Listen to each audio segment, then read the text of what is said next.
Hey, hey, hey, friends. It's Friday, and you know what that means. It's fun-filtered. So welcome. Yeah. Well, first of all, yay for Friday. And yay for fun-filtered. Marketing talk for authors. So I am Shelley Brown, and I am Carol Tetzlaff. right. And around here, like we say every week, we keep marketing real, practical, and fun. That's right. And today we're tackling something every author wrestles with. I do. I know you do too. How do I keep getting in front of new readers without living on social media? Yes, Media. social media. Ugh. Drop in the chat if you're a little weary of social media. If you love it, great. Tell us that too, but drop it in the chat if you are. My favorite feature is hide. What's that? I said my favorite feature is hide. I'm just saying. Right. Yeah, on Facebook. Well, between the algorithms, the constant posting as authors, we feel like we have to constantly post, and the comparison game. Because let's be honest, there's some comparison going on there, and then throw in all of the posts that come through your news feed that you're just these days you don't want to see. It's exhausting, y'all, isn't it? It is. You have to be so careful what you click on because, if I click on this, this is going to be in my feed for the next 2 weeks. So, Right. so many authors I hear tell us, I am just tired. I love connecting with my readers, but I don't want to be online all day. And I hear you. That's for sure. Can I just say hey real quick to Michael and Jerry, Lean? Welcome, y'all. Glad you're here. And we have others joining us too. They just haven't commented just yet. But so listen, if you're one of them that is tired of all the things on social media or some of the things on social media, today's episode is going to be your permission slip to stop being caught up in the hustle of social media and just start thinking smarter about it. And we want to let you off the hook today. So we're going to show you how to get in front of new readers every single week without burning out and without feeling like you have to be on social media all the time. Yeah. So let's start with the why. Yeah. Why is getting in front of new readers consistently so important? Well, I would suggest because exposure isn't just a one-time thing. You can have the best book in the world, but if new people aren't discovering it, your reach just stays kind of flat lines. Yeah, exactly. Think of it like planting seeds, which I do not do, but it is a good illustration. So if you only planted one weekend a year, you're not going to get very good results, just like your launch. Your launch is like that one time. You'll see this short burst of growth and then nothing. But if you're scattering seeds weekly, some are going to sprout later and some sooner, but you're always growing your reach. Right. And so here's the thing, getting in front of new readers, it doesn't mean being everywhere. All right. Because that's stressful, that very thought, and it's impossible. We can't be everywhere. It really just means being strategic about it. Right. So a consistent rhythm of exposure is going to build your credibility and it's going to keep your message moving forward. But that rhythm doesn't have to happen in a social media platform. It doesn't have to happen on Instagram every single day. Right. So let's talk about kind of the elephant in the room, social media burnout and the weariness of it all. Because for so many authors, there's a lot of pressure that comes from feeling like you have to be on social media to promote your book and to continuously stay engaged. Yeah, we talk to authors all the time. It is so real. They feel like the weight of it. Yeah. And they start with these good intentions, like I'm just going to post 3 times a week. And before long, we see them, they're stressing out about what to post. They're watching how many likes they get, wondering why. And I actually have an author that has contacted me about this. Why did I only get 82 views on this reel, but I got 300 on the one last week that I posted? Yeah, I mean, I've been there. We've probably all been there. It's that constant cycle, and it can actually pull you away from the real connection that we want and need, and our creativity as well. Yeah, because social media is just one lane in a highway of your book marketing. You have Mm, so many others. There are guest interviews, there are my favorite collaborations, community engagement. You can use your email and partner with someone. These can all reach fresh audiences every single week. yeah. So instead of asking, what should I post? Maybe the better question is, who can I connect with this week who already has my readers? And that's the key, who already has my readers. Yeah, for sure. So, how are we going to do that? Well, we've talked about this before. And so this is a drum that we beat a lot, but it's worth beating over and over and over because it really is one of the most powerful strategies and it can't be ignored. All right. So this isn't the first time you've heard this, and it will not be the last time that we talk about this because it's that essential. And it's called borrowed trust. And there's another term for it that I've used for a number of years where it's leveraging other people's audiences. It's the same thing, but today we're going to call it borrowed trust. Yeah, if you're going to invest your time in anything, this borrowed trust should be at the top of your list. Yeah. Yeah, it really should. Um, Borrowed trust simply means stepping in front of someone else's audience, people who already trust that person, right? And being introduced as a voice that's worth listening to by that person who has that audience. Yeah, giving you credibility. So Mhm. instead of trying to build a new audience from scratch, which is really hard, Yeah, it um, sure is. you're connecting through someone else who already has that credibility. And when you connect with them, they bring credibility to you. Right. So, for example, being interviewed on podcasts. And again, this isn't the first time we've talked about podcasts, but so podcasts, and we're going to talk a little bit more about that in a moment, but also guest posting on ministry blogs, joining a Facebook group, a conversation that's hosted by someone in your niche. Those all give you instant visibility and credibility.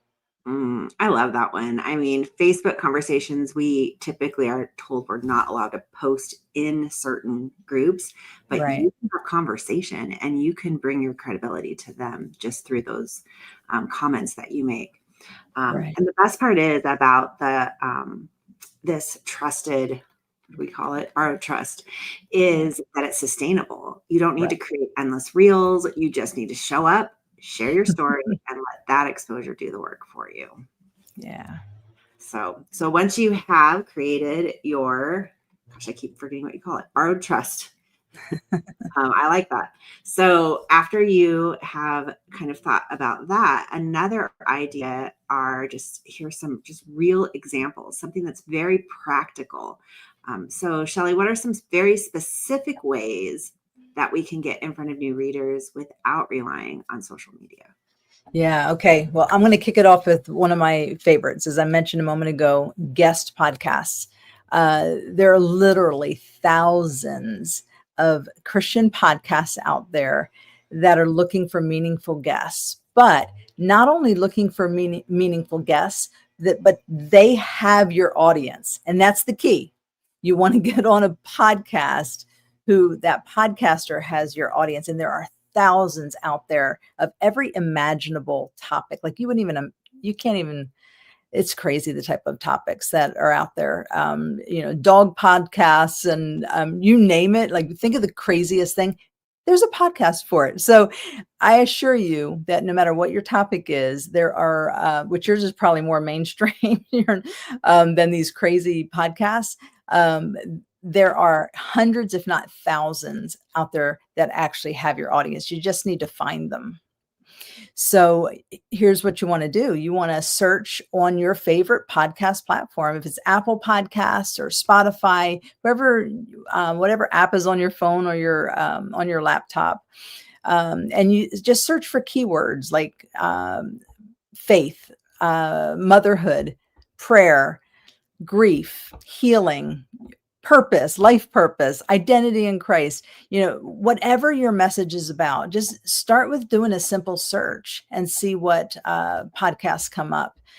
You can then you pitch yourself with a short email that highlights how your story or topic would serve their audience. And again, that's key. It's about how you can serve their audience. What is in it for their audience? It's not about, hey, I want to be on your podcast because I have a really great book out. No, it's what value are you going to bring to their audience, and why should this host have you on their podcast? And that's what you want to convey in your email pitch. Yeah. And with that, it is about crafting the message you have, because there are different podcasts you can be on that have different audiences, but yet your book can give each of them value. But how do you craft your message? And we do a lot of that training and talk about that in Book Marketing Pro Academy and help our authors do that. And it's even part of our publishing process as we give them the marketing things they need. So if you, though, are a little bit nervous about pitching, just start local or small. Maybe your friends host a ministry podcast or your church has one. Those smaller platforms are great warm-ups, and they still will expand your reach. Yeah, the great warm-ups and great practice. So yeah, take advantage of those smaller ones as well. And what's the verse that says, do not despise the days of small beginnings, right? So don't dismiss those small ones. So here's another one. So there's podcasts. And now how about guest blog posts? There are so many blogs. And yes, there's still blogs out there. Not everything is video and audio. People consume content in a myriad of ways. Carol, you like audio, right? You like listening to I'm a very visual person. I like video. Well, there are a lot of people out there that they like to read. And so being a guest on somebody's blog is a great opportunity, and they welcome guest contributors. So for example, Proverbs 31 devotionals. There's another one. I Googled it this morning and looked into it. It's called the Joyful Life Magazine blog. It's for women, but it's beautiful blog website as well. And they welcome guest bloggers, guest posts. So offer a short story-driven article that links back to your website or your book. Yeah, I think that blogging can be a very strategic way to reach them. And maybe this is in the next one. I'll talk about it. Never mind. Because I have an idea for that. So I'm going to hold on to it. Right. But another way to reach a reader is through Facebook groups. We've touched on it briefly, but not to post at people, but to serve them. Yeah. And you can have your own Facebook group that you can invite people to, but others as well. So look for, 2 to 3 groups where your ideal reader hangs out, like Christian moms, widows, writers, Bible study lovers. Jump into the conversation and share resources, offer encouragement. Like, that's great exposure. And all you're doing is showing up to serve. Yeah. Yeah. That's great. And so I'll add another one to it, Carol. Collaborative lives or virtual events. Maybe you join a short Instagram live with another author, or you co-host a 20-minute mini training inside someone else's Facebook community. It positions you as a helper and someone who's serving, not as a seller of your book. Yeah. And this is one of my favorite personal favorites. It's an email swap. So you don't need a massive list. You just find another author, a ministry friend, and say, like, hey, I'll feature your devotional in my next email if you feature my book in yours. And there are fresh readers. I'll do a giveaway for you for your audience, or here's a couple books that you can mention. I think also with email is so many different places, and our inboxes prove it, send newsletters constantly. So if you order something from someone, or maybe your kid is in a sports program or the school they go to, find those types of places to partner with and say, hey, I have a 10-week series on how to have great conversations at the dinner table with your kids, because you've wrote a book on parenting and now you have that. Now you say you can have that content and share it with your parents and let them know. And then those parents see it. They then maybe subscribe to something else that you're pitching during that in a very soft sell. And now you have brand new readers or brand new people following you, but you also have um, the audience that you've given them value. Like you've given the person that you're doing the email newsletters for value. Yeah, that's so good. And so when you think about all of these that we just mentioned, that's one new audience that you're reaching every week, right? You're bursting out of your circle, and those who have heard about your book over and over and over again, right? And that's an important aspect as well. But you're bursting out of that, and so now you're reaching one new audience every week. So week one, a podcast, right? Week two, a guest blog. Week three, a group live. Week four, an email swap. 4 weeks, 4 new audiences, and you never had to fight the social media algorithm or the weariness of showing up day after day after day on social media. Yeah. So the one thing that we need to talk about, though, is how do we make this sustainable? Because even these, which are great ideas, can feel overwhelming if we don't put a rhythm in our life for them. Yeah, that's for sure. So here's a simple framework. 1 hour a week, 1 new exposure. That's it. Just block out 1 hour a week to either pitch, show up, or follow up. And then y'all put it on repeat, right? So that 1 hour a week, and then, because you don't want to just be on one podcast, right? You want to do this, like, do it 4 weeks, and then you want to repeat it because you want to keep that momentum going. Yeah. So you could even rotate through 4 types of exposures for each week. So 1 week do voice exposure, which is like your podcast and interviews. 1 week is written exposure. So blogs, devotionals, newsletters. The next week could be community exposure, groups and collaborations, even like going and visiting a church each week or doing something that brings you out into your community. And then 4 is relational exposure. So you can partner with people, do email swaps, do guest giveaways, all kinds of things. Yeah. So that covers all the major ways that readers discover authors today without feeling so chained to social media. Yeah. And it's about the consistency that compounds it, right? So imagine 50 weeks a year. So we gave you Christmas off. You've shown up in 50 spaces. That's a pretty big reach. Yeah, it's massive reach. Really, that's how we grow. So it's steady, strategic, and it's sustainable. Yeah. So to the weary author that may be listening right now, you don't have to do it all. God isn't asking you to be an influencer. He's asking you to steward the message that he's given you faithfully. Yeah, it really is. It's all about faithfulness, not fame. Mm-hmm. Small, consistent steps build real impact. Some of the most impactful books that I've seen didn't go viral on social media. They spread through community, through conversation, and through word of mouth. Word of mouth is powerful, y'all. And that's what we're after. Yeah. So let's give you a challenge for this week. Here's your call to action. Pick pick one new exposure opportunity and act on it. So it maybe means that you're going to pitch a podcast or write a guest article or just reach out to another author for an email swap. Just one. Yeah.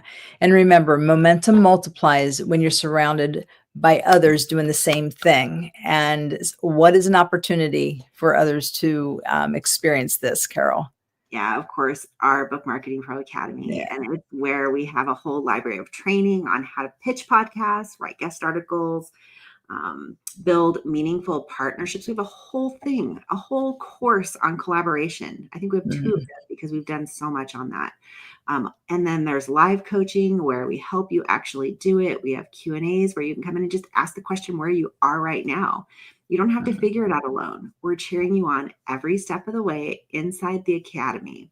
So if you're ready to grow your reach without burning out, come and join us at bookmarketingproacademy.com.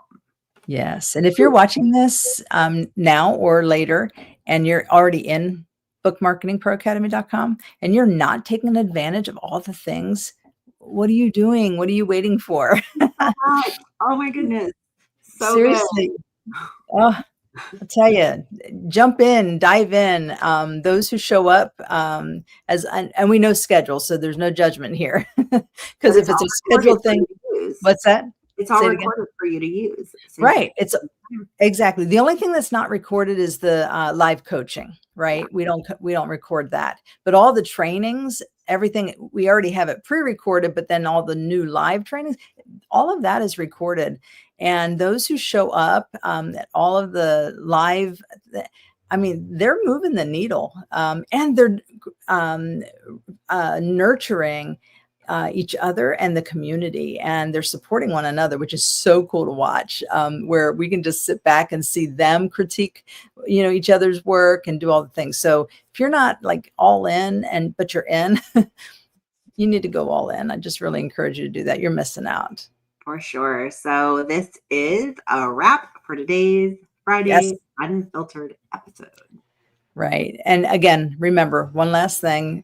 You don't need to be everywhere, right? You just need to show up somewhere, somewhere new each week. That's all. Just show up somewhere new each week. Be faithful in your message and stay consistent and let God multiply your reach.